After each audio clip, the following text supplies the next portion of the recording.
drinking there. Joining us now, Jill is here with us. She'll continue her story with us in just a second. Also with us, we have David James and his 10-year-old little brother, Jonathan. Jonathan overcame autism, ADHD, and Tourette syndrome, and they say he did it using natural alternatives. We also have Dr. Gary Null joining us. He's an advocate for alternative medicine. And in our studio audience, a believer in traditional medicine, Dr. Mark Siegel is with us. And Stephanie Kenny is also here. She lost her husband to cancer when alternative treatments did not work for him. And thank you all for being with us. But Jill, let's start with you. So what's your prognosis now? Right now I'm in remission. Yay! And all my tests are negative.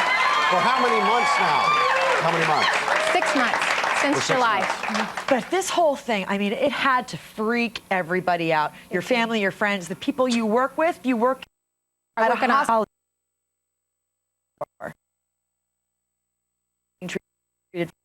What did your coworkers say about this? Most of the staff and the nurses were very cautious. They were scared for me, but they're very supportive. They were like my most supportive people. But are you saying then alternative medicine saved your life? I think so, yes. You really believe that? I do. I honestly do. Even with all your treatment on the oncology ward? Yes, I do. Yes. I've seen more devastation from the Sure, especially with your sister too. Yeah, my sister. How yes. chemo ravaged her body. Yes. But mistletoe extract, what is that doing to you? It's considered nothing. I have no side effects from that. Only thing you could really get is maybe a little drop in blood pressure, and I've never felt any. Shiitake mushrooms? It doesn't seem strong enough to fight off cancer. Well, you have to do a number of things. You just can't do the herbals and everything. You have to have a good diet with high in alkaline and low in acid. You have to do cleansing. You have to do exercise, and you have to have the doctor monitors all my medicines and everything, so I get the right amount and the right quantity. When you went to your doctor and you said, here are the papers, this is what Dr. Green says I should do. These are the types of things that he wants me to do, and this is the route I'm taking. What did your doctor say to you? He tried to convince me to do the other stuff, and I said, no, this is my path, and this is what I want to do. And then he just got mad and threw the papers down on his desk and says, well, if you're not going to do anything, I don't want to see you for 3 months. Has he seen the change in you? Yes, he has seen the change. What does he say now? He's still real cautious about it, and he's like, just asked me what I was doing, and then that was about it. And then he says, well, if you can keep this up, he said, I'll see you in 4 months. What about your husband and your family and friends? Are they on board with you now? Now they are. When I first started, they all thought I was just doing the very wrong thing. What happens, though, if the cancer, God forbid, comes back? I would probably keep the course. I don't think I'd still do chemo or radiation. Still go alternative. Are there side effects? Do you feel any kind of illness? Not with this at all. I'll be darned. Only thing I feel is better. That's the only side effect. Hey, David, while Jonathan's whispering in your ear there, he's so adorable, by the way. Now, let's get into your story. Tell us about your brother, Jonathan. He seemed pretty normal up until, what, the age of 3? Actually, it was about the age of 2. No, what happened then? We noticed he was developing like a normal child, anyone would. He was forming short sentences, words here and there, but then all of a sudden, he just completely stopped speaking. After a while, You say all of a sudden it was like in a day, or it was no, a course of? It was over a course of I would say maybe a month or 2. I mean, it was a sudden just stoppage. Nothing unusual happened in his life around that time or anything like that? The only thing that we would be able to say is that he received a hepatitis B vaccine around that time, and we just noticed he completely stopped speaking. I mean, no words. He would just point and grunt when he wanted to get certain things. After a while, we had to get him speech therapy for about 6 months just to get him to start speaking. And he'd get more frustrated, right? Yes. I mean, we were completely livid and furious. So in order to figure out what we can do to solve the problem, especially since he was lashing out at himself, lashing out at other children. Oh, hitting kids? Yes, yes, and himself. Yeah. So we took him to the doctor to figure out exactly what we could do. What was the diagnosis? The diagnosis was he was diagnosed with Tourette syndrome. He was diagnosed with autism. The combination of it is called PDD, pervasive development disorder. Doesn't that cause seizures in some people? Yes, yes. He also had an electroencephalograph done to determine whether or not he had brain seizures, and he did have brain seizures. He did? Yes. What'd they do? So at that point, they prescribed a number of different medications for him. They prescribed 3 different medications for him to take. And what we noticed is that there were side effects. He had weight gain. He was more sluggish as a child. He wasn't vibrant at all. He started to really lose his what personality that he had left. Yes. It was fading away. He wouldn't. And he's got a big one. Yeah. We were And talking to him in this the kid's green all room. over. He talks and talks he's and talks. dying to show us what's going on here. Hold up that paper there for us, Jonathan. It says Student of the Week. Now, when did you get that? Friday. Friday. Oh. Congratulations. Yes. So this is a recent honor. So obviously, and Jonathan, you're how old now? 10. You're 10. Life has changed for him, huh? Yes, absolutely. Why? I would say that it's all due to alternative medicine. You decided you were tired of taking all these medicines that you felt were sapping him of his personality, that were making him sluggish. So you decided to do what type of alternative medicine? Well, simply it's a mix of diet and just taking a combination of different vitamins that are customized for him by a doctor. And who did you turn to? Was it Gary? Yes, my mother was listening to his radio program. She listens faithfully to his program every day. I listen to him a lot too, Gary Null. He's a man very famous all around the world when it comes to alternative medications. And thank you for helping, Jonathan. My goodness. What are these cocktails? Tell us about what's in it. One of the things with any child with autism spectrum disorder is that you want to get them off dairy and gluten. He's allergic to those? Most of the children I have found are who have this condition. In fact, I just interviewed a series of physicians in California, all board-certified physicians, who they're having great success right now. We estimate nearly 5,000 children with autism are improving under their care. Some are now considered normal. They don't use the word cure because they've gotten them methyl B12, methyl folic acid, folate. Those two nutrients are very important for anyone with autism, and then get them off wheat, gluten, get them off dairy, and then get them a healthy diet. Get them fish and get them juices, and the more juices and fiber foods, vegetables and fruits instead and of all grains. this crap we're putting in our Yes. I just think it's so interesting, though, because this is a woman who was diagnosed with cancer. And you're saying that you can use alternative medicine to treat cancer. Do you really feel that you can treat all cancers and everybody with cancer? I believe use what works, all right, whether it's orthodox or alternative or a combination. My problem is this: for too long, the world will say, wow, isn't it risky what she's doing? Isn't she risking herself?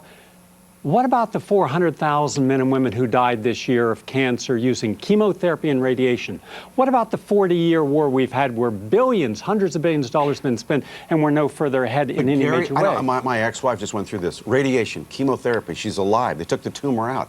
I think that saved her life. It might have saved her life, and if it did, it should be used. But what about all the people that it didn't save their life, the 400,000 that are dying? How do you decide, though? You don't want to waste time with something that might No, not but work. what I believe you should, we have a democracy, and I honor that. Why don't we have a democracy in medicine? We don't. You don't have the freedom of choice. And I believe that every physician should have with them an understanding of the best of orthodox medicine and the best of alternative medicine. Dr. Mark Siegel, you've been on our show before, and you've talked about, you're not necessarily saying no way to alternative medicines, but you do have a warning. Look, I think he's obscuring a lot of issues here. First of all, it is true that today's alternative treatment could be tomorrow's standard treatment.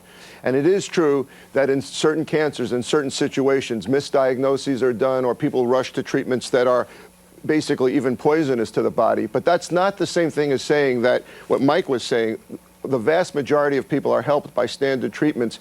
And we're talking about isolated cases up on the stage today.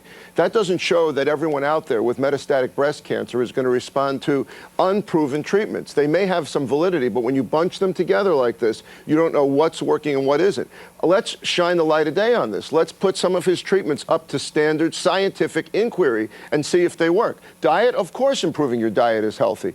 Of course, some of the things he's saying are wise, but you lump a lot of things together which are obviously good for the entire population with some treatments that may work for some people and not work for others. That's drawing unnecessary conclusions for unproven treatment. Gary, Unproven, I thought dinosaurs were only in museums. Medicine today, not you, sir, medicine is acting like a dinosaur. Actually, medicine is advancing strategically. You've had on this show radiation therapy, Oh, yeah. certain kinds of radio waves. We're now targeting antibodies on cancers. We have immunological treatments. There's a vaccine for brain cancer that's going on right now. That and there's no proof it works. The number one cause of death in the United States today is medicine. 17% long-term survival from malignant brain tumors today in a brand new treatment that will be obscured by this. He's talking about science. Dr. Siegel, one of the greatest scientists in the world, actually looked at every major study on chemotherapy and says, does it work, does it not? For 80% of cancers, it did not work, but the belief of it by the doctor allowed them to use it. My suggestion is if chemotherapy works, I support it. But they're saying, trust us, science is on our side, and I'm saying, what about the 400,000 that died this year and died last year and died the year before? Let's talk about Stephanie's case here. Do you think it's ever too late to start an alternative treatment program?